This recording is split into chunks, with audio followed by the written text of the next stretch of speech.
আজকে বিভিন্ন ব্যানারে সরোয়ার দিতে মহা সম্মেলন হচ্ছে, আমি স্বাগত জানাই।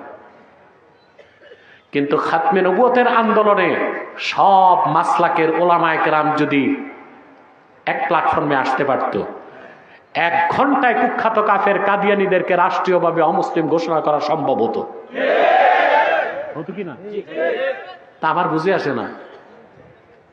আগে যারা করলেন ওনারাও করলেন গাজার জন্য, স্বাগত জানাই। আবার যারা করবেন তাদের জন্য দোয়া করি সফল হোক। তারাও করতেছেন গাজার জন্য। তো বাংলাদেশে ইসলাম ও মুসলমানের সবচেয়ে বড় শত্রু কুখ্যাত কাফের কাদিয়ানীদেরকে অমুসলিম ঘোষণার দাবি করে আসছে এই দেশের মুসলমান 53 বছর যাবত। কোন সরকার আমাদের দাবি মানে না। কেন এই একটা ইস্যুতেই সবাই এক হইতে পারি? কথা বলে না।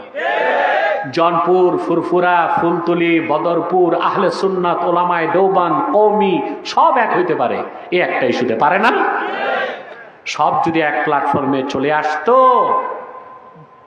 তাহলে 1 ঘন্টায় কাদিয়ানীদেরকে অমুসলিম ঘোষণা করা সম্ভব হতো, ঠিক কিনা বলেন?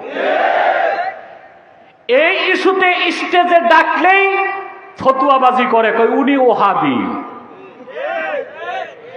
উনি বেদাতি, উনি দাতি, উনি লম্বা টুপি, উনি গোল টুপি, উনি পাস করলি। এটা হচ্ছে ইবলিস শয়তানের সবচেয়ে বড় চক্রান্ত।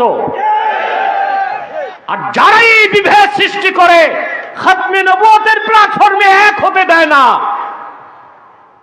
নিঃসন্দেহে তারা কাফের মুশরিক বেঈমানদের মদত পুষ্ট। আমাদেরকে একটা ইস্যুতে এক প্ল্যাটফর্মে আসতে হবে। রাজি আছেন? তাহরিকে খাতমে নবুয়ত বাংলাদেশ এই মিশন নিয়ে কাজ করছে, ইনশাআল্লাহ সফল হবে। প্রয়োজনে দাবি আদায়ে যদি বুকের রক্ত ঢেলে দিতে হয়, তাহরিকের সৈনিকরা প্রস্তুত আছে বাংলাদেশ।